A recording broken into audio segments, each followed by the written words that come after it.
Hi friends, welcome back to PF information Telugu. ఇదివరకు వీడియోలో పిఎఫ్లో ఉన్నటువంటి మంచి అప్డేట్స్ ఏంటి అని మనం తెలుసుకున్నాము.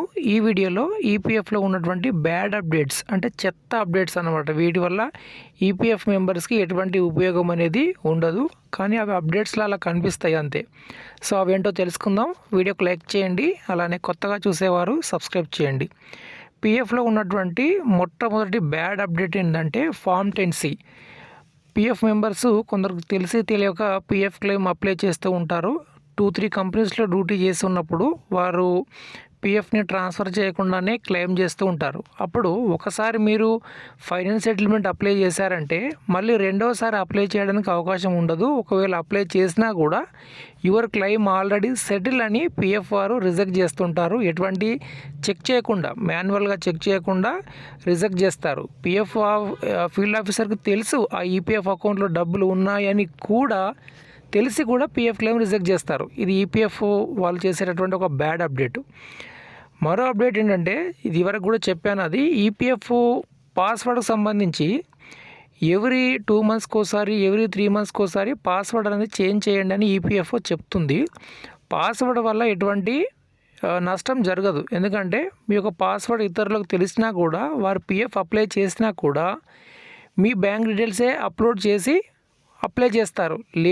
లేదు మీ బ్యాంక్ డీటెయిల్స్ కాకుండా వేరే వాళ్ళ బ్యాంక్ డీటెయిల్స్ అప్లోడ్ చేసి మనము క్లెయిమ్ చేసినా కూడా పిఎఫ్ క్లెయిమ్ రిజెక్ట్ అవుతుంది. ఎందుకంటే మనకు 3 అంచెల వ్యవస్థ ఉంది. ఒకటి ఫస్ట్ పిఎఫ్ అప్లై చేస్తారు, 2 అది ఫీల్డ్ ఆఫీస్కి వెళ్తుంది, 3 సెక్షన్ ఆఫీసర్కి వెళ్తుంది.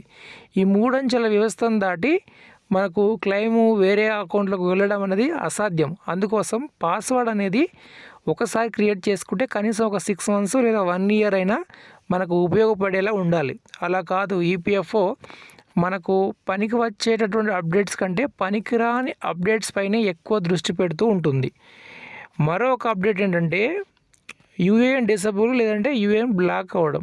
చాలామందికి యూఏఎన్ నెంబర్ డిసేబుల్లో ఉంది. గత 2023 నుండి ఇప్పటి వరకు కూడా ఇంకా బ్లాక్లోనే ఉంది, ఇంకా అది ఓపెన్ అవ్వలేదు. సో దానికి సంబంధించి ఈపీఎఫ్ఓ చాలాసార్లు యూట్యూబ్లో వచ్చినటువంటి లైవ్లో కానీ, లేదంటే ఈపీఎఫ్ఓ నుండి మనము నియర్ బై పిఎఫ్ ఆఫీస్ వెళ్ళి తెలుసుకున్నప్పుడు కానీ ఈపీఎఫ్ నుండి సరైన సమాధానం లేదన్నమాట, ఏ విధంగా యాక్టివేట్ చేసుకోవాలనేసి.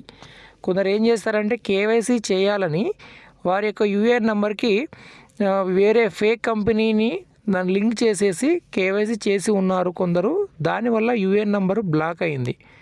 కొందరు ఏంటంటే ఇప్పుడు ఈ మధ్యన వేరే విధంగా యూఏఎన్ నెంబర్కి జస్ట్ ఐడి మాత్రమే క్రియేట్ చేస్తున్నారు ఎక్స్పీరియన్స్ కోసం, ఐటీ కంపెనీలో జాబ్స్ కోసం.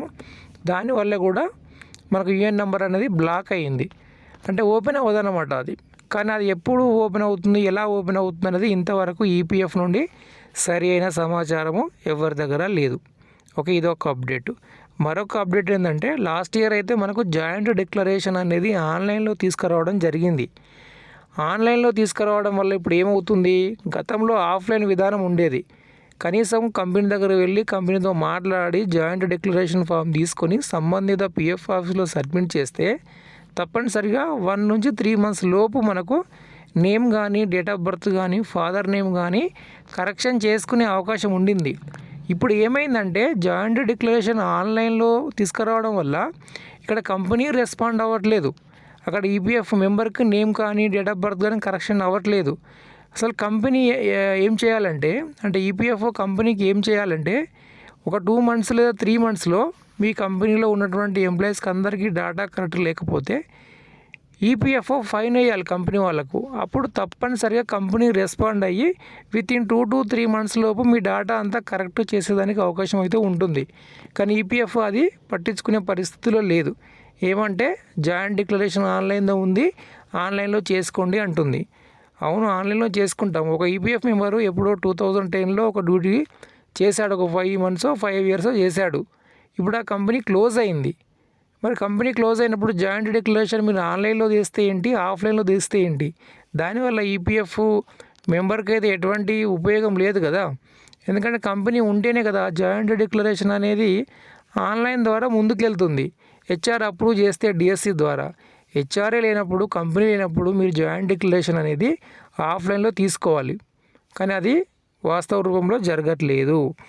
మరో విషయం ఏంటంటే ఫామ్ 10C కొందరు ఏంటంటే మనము పిఎఫ్ ట్రాన్స్ఫర్ చేస్తున్నారు, ఓకేనా. 2-3 కంపెనీస్లో డ్యూటీ చేసినప్పుడు ఓల్డ్ కంపెనీ నుండి ప్రజెంట్ కంపెనీలోకి పిఎఫ్ ట్రాన్స్ఫర్ చేస్తున్నారు. ట్రాన్స్ఫర్ అయిన తర్వాత పిఎఫ్ ఫైనల్ సెటిల్మెంట్ అప్లై చేసినప్పుడు ఓన్లీ ప్రస్తుత కంపెనీ మాత్రమే పిఎఫ్ పెన్షన్ సెటిల్ అవుతుంది. ఓల్డ్ కంపెనీలో ఉన్న పిఎఫ్ కానీ పెన్షన్ కానీ రావట్లేదు. ఏమీ అని మనం గ్రీవెన్స్ రేజ్ చేస్తే ప్రజెంట్ కంపెనీ పిఎఫ్ మాత్రమే మాకు విజిబుల్ అవుతుంది, ప్రీవియస్ కంపెనీకి సంబంధించిన సర్వీస్ ఏది కూడా కనిపించట్లేదు అంటున్నారు. కనిపించట్లేదు అంటే ఎక్కడ మరి గ్లిచ్ ఉంది, ఎక్కడ ప్రాబ్లం ఉంది అంటే ఈపీఎఫ్ దగ్గరే ఉంది అది.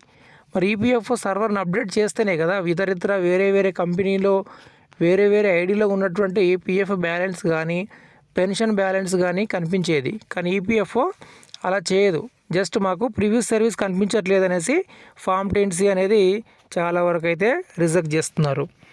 ఇంకొక మెయిన్ సమస్య ఏంటంటే నేను ఈ ఇయర్లో చూసింది, ఓల్డ్ కంపెనీ నుంచి ప్రజెంట్ కంపెనీలోకి పిఎఫ్ ట్రాన్స్ఫర్ చేసినప్పుడు పిఎఫ్ ట్రాన్స్ఫర్ అయినట్లు క్లెయిమ్ స్టేటస్లో మనకు క్లియర్గా కనిపిస్తుంది పిఎఫ్ అమౌంట్ ట్రాన్స్ఫర్ అయింది అని.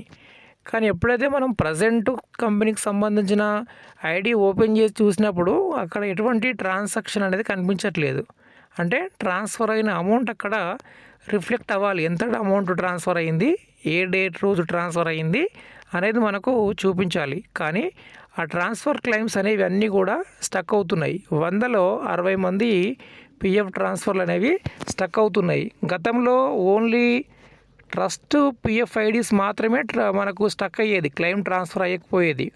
కానీ ఇప్పుడు normal EPF to EPF IDs కూడా ట్రాన్స్ఫర్ క్లెయిమ్ చేస్తున్నప్పుడు ట్రాన్స్ఫర్ అయినట్లు ఓల్డ్ ఐడీలో చూపిస్తుంది, కానీ ప్రజెంట్ ఐడి ఓపెన్ చేసినప్పుడు పిఎఫ్ కొన్ని అమౌంట్ అనేది క్రియేట్ అవ్వట్లేదు. ఇది చాలా పెద్ద సమస్యగా నాకైతే కనిపించింది. మరొక సమస్య ఏంటంటే పిఎఫ్ ఫర్ ఎగ్జాంపుల్ ఒక కంపెనీ క్లోజ్ అవుతుంది. ఇప్పుడు ఫర్ ఎగ్జాంపుల్ 2018లో కంపెనీ ఉంది, ఆ మెంబరు అక్కడ ఒక 3 years 2 years డ్యూటీ చేసి ఉన్నాడు. అప్పుడు అతనికి తెలియదు బ్యాంక్ అకౌంట్ లింక్ చేసుకోవాలి పిఎఫ్ అకౌంట్కి అని. ఇప్పుడు లింక్ చేసుకుందామంటే కంపెనీ క్లోజ్ అయింది, అంటే ఆ సంస్థనే లేదు. సంస్థ లేనప్పుడు ఈపీఎఫ్ఓ డైరెక్ట్ ఆప్షన్ ఇవ్వాలి ఈపీఎఫ్ మెంబర్కు. ఎందుకంటే పిఎఫ్లో ఉన్న డీటెయిల్స్ బ్యాంక్లో ఉన్న డీటెయిల్స్ కరెక్ట్గా ఉంటే గతంలో ఏ మాదిరిగా జరిగింది 2019-20 బిఫోరు ఆన్లైన్ ద్వారానే బ్యాంకే వెరిఫై చేసుకొని లింక్ అయ్యేది, నేము డేట్ ఆఫ్ బర్త్ అంతా కరెక్ట్గా ఉంటే. అదే మాదిరిగా ఇప్పుడు హెచ్ఆర్తో సంబంధం లేకుండా మనకు ఈ బ్యాంక్ అకౌంట్ లింక్ అవుతే మంచిది. కానీ అది ఈపీఎఫ్ఓ తెలుసు అయినా కూడా చేయదు, ఇది ఒక బ్యాడ్ అప్డేట్. ఇంకొకటి డిఎస్సి కోసం కూడా ఎంప్లాయర్స్ని 2 months 3 months 4 months వెయిటింగ్లో పెడుతున్నారు. ఇది చాలా ఇబ్బందికరమైన విషయం. ఎందుకంటే ఎవరికైనా ఈపీఎఫ్ మెంబర్కి వెంటనే డబ్బులు కావాలన్నప్పుడు పిఎఫ్ వైపు చూడడం కామన్, అంటే పిఎఫ్ డబ్బులు తీసుకోవడానికి ప్రయత్నిస్తాడు. కానీ ఆ ఈపీఎఫ్ అకౌంట్కి బ్యాంక్ అకౌంటే లింక్ లేదు, లేదా ఈసైన్ లేదని కంపెనీ వాళ్ళు చెప్పడం, డిఎస్సి లేదని కంపెనీ వాళ్ళు చెప్పడం తోటి సో పిఎఫ్ మెంబర్కి అయితే పిఎఫ్ అకౌంట్లో డబ్బులు ఉన్నా కూడా తను ఉపయోగించుకోలేని పరిస్థితి. సో ఈ మాదిరిగా చాలా మనకైతే బ్యాడ్ అప్డేట్స్ అయితే ఉన్నాయి. మరి చూద్దాము మరి నెక్స్ట్ ఇయర్ ఏమైనా కొత్త అప్డేట్స్ వస్తాయా రాదా అనేది. మనమైతే గత కొంతకాలంగా చూస్తున్నాము, ఇవే అప్డేట్స్ అయితే ఉన్నాయి. సో దీంట్లో మీకు ఏది బ్యాడ్ అప్డేట్గా అనిపిస్తుంది అనేది చెప్పండి. చాలా వరకు అయితే name correction, date of birth correction గురించి అయితే అయి ఉంటుందని నేనైతే భావిస్తున్నాను. ఇదండి వీడియో. 2024లో లాస్ట్ వీడియో ఇది. వీడియోకి లైక్ చేయండి, సబ్స్క్రైబ్ చేయండి. ధన్యవాదాలు.